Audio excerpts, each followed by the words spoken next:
Okay, good morning, everybody. I think it's going to be important that we go over this together, and so especially for those of you who are online and not in class, I want you to be able to discuss this with you, and maybe you hearing it will be helpful. So I wanted to do that. I hope everybody had a wonderful weekend, and you're ready to rock and roll today. As we are going to go over something a little bit later on, you will have a comma quiz. So I wanted to go over some of the rules. Remember, there are 5 rules that we want you to master right now, and then we're going to get more. But these are the first 5. And so identify the rule being used in the following example. So as I go over and start thinking, what rule is this? The first one, my intelligent, beautiful wife will be at my daughter's soccer game today. So I see where the comma is. All right. And then I go, oh, why is that there? Should it be there? It's between intelligent and beautiful.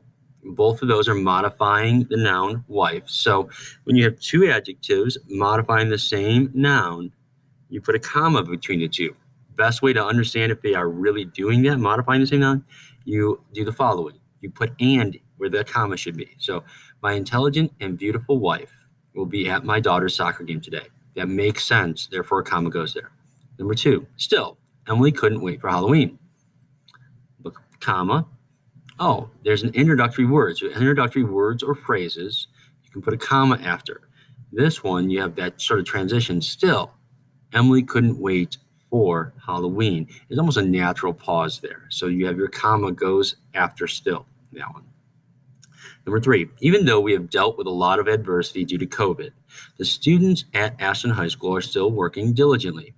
This one, similar to the previous one, but it's different and we separate it because there's a specific rule for this one. When you have a dependent clause starting a sentence and it's followed by an independent clause, you put the comma after the dependent clause.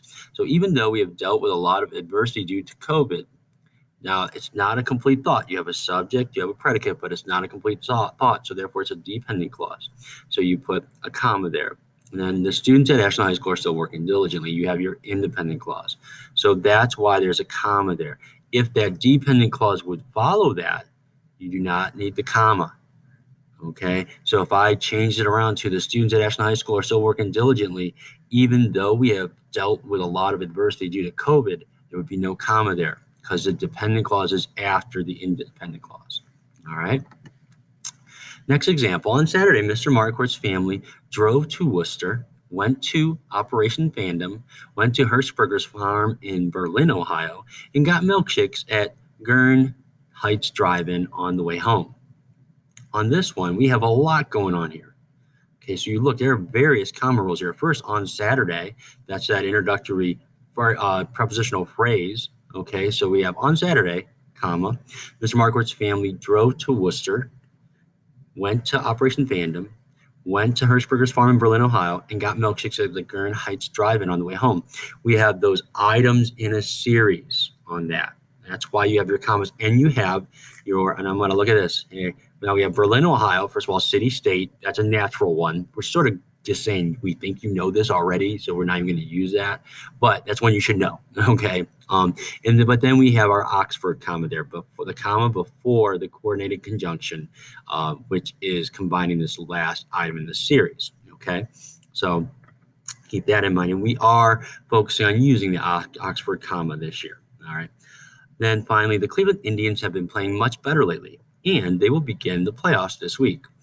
Here's where we have 2 independent clauses being brought together by a comma coordinating conjunction. Okay, so that's that rule. When they're longer independent clause sentences, they're very short. There's sort of, and this is where the English language can be a little bit interesting per se, because there's no definitive really like how long does something have to be. But if you look at them, there are 2 lengthier independent clauses. You put that comma and that coordinate conjunction there. And so we're just going to defer to using that comma before that coordinate conjunction when 2 independent clauses are being brought together like this one. So we have independent clause, Cleveland Indians have been playing much better lately, comma, coordinate conjunction, and they will begin the playoffs this week.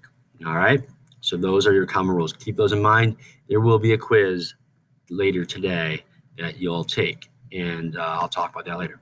Now, the main gist of what we're going to be doing is we have 2 Standards we're looking at, we're producing clear and coherent writing in which the development, organization, and style are appropriate to task, purpose, and audience.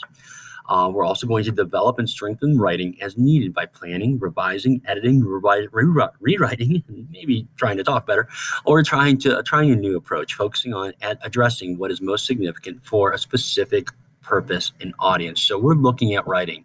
This is going to be a writing week. We've focused the first 3 weeks more on just stories and comprehension, doing other things. And we've been doing writing, okay, when we've been just last week when we were using the RACE method in order to create a coherent writing answer, okay, a written answer there for our extended response. All right, so this is what we're working on this week. The writing process, it's a process. The best way to become a better writer is to be really involved in the process, not just all of a sudden, oh, here's my prompt, I'm writing anything down. Think about it. As when we're reading and we're annotating, you're thinking about the text, you're thinking about what's important.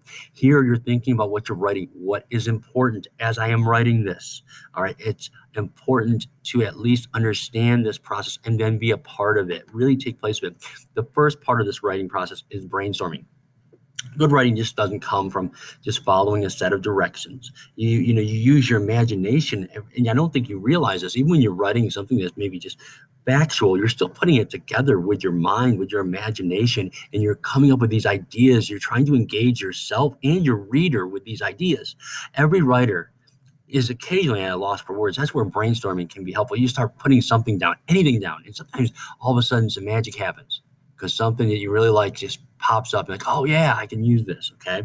We're gonna look at 3 ways. There are many ways to brainstorm, but we're gonna look at 3 specific ways. So I chose the topic, what is the best season of the year? And then here you have, summer, you have fall, which you can see the leaves. We were out yesterday on Saturday, and oh my goodness, the leaves are starting to change color, and it really is amazing sight. Nature can be so beautiful. Anyway, then when you have winter, and then you have spring. So all these seasons. So yeah, I'm asking, what is the best season of the year? So you're going to think, I don't know. There's so many good things about each one. For summer, there's freedom. School is out, and I have more time to myself for you guys, and me too. Fall, oh, it's so beautiful out. The weather's, I always love fall weather, and I enjoy football, and football is usually taking place, and I enjoy watching that. Winter, I mean, you can't beat Christmas, and there's something wonderful, I think, about that snow at that time of the year, but then it gets a little bit too much snow and too cold. But anyway, there's some beauty in that winter. And then spring, when things just start to come back alive and you see it and you can feel it, and that smell of spring I always feel is amazing. So anyway, with that in mind, I thought, well, what is my favorite season? It's summer. Okay. And then I just list. When you list, you just jot them down. There's my example. Summer, time I can have most fun. I'm off work. More time to spend with my 2 daughters. Time to spend with my wife. Going on mini vacation. Going to my sister's house for a week. Golfing with friends and outings. Cookouts. I love hot dogs, chicken, and steak off the grill. Start of football. I mean, football does start in the summer. So you have high school, college, pro. They're getting ready, and you're watching that. And do some reading and do some binge watching of some things I can't do during the school year because I just don't have time during the school year. And then there's the idea of fantasy football drafts, which I usually will take place before fall hits. So and that's something I always have fun with my friends. So there I list everything, and I put the idea of the topic sentence. After I list this, I'm like, okay, well, what am I going to focus on now this is just a paragraph. This wouldn't be an essay per se, possibly, but it could be just a topic sentence for a paragraph. A thesis would be when you're doing the essay. All right. So, and I put just a topic sentence. Summer is my favorite time of year due to time spent with family and friends. And it gives me the ability to catch up on the activities that I enjoy. All right. So that's what we're looking at listing. I just list my ideas. I'll be honest, that's my favorite way to brainstorm. That's how I do it. Okay. But there are other ways. One is just free writing. I just start writing. Just start writing anything down, just stimulating those ideas. I just start writing. And sometimes you might get off track. And I'm like, and you go back and you take that out.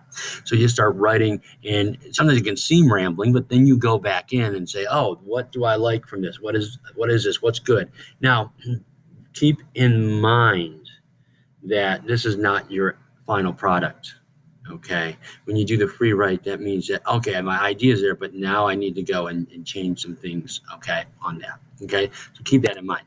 A web is you have that main idea. You would hammer that right here. Summer, I put.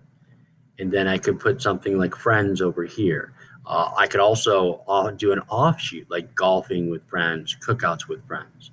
I can put family here. Okay, time spent with family, going to my sister's and our aunt's house. Actually, I should have put that in. See, now I'm coming up with other things I didn't put in earlier. We always do that for a week, and that's always fun.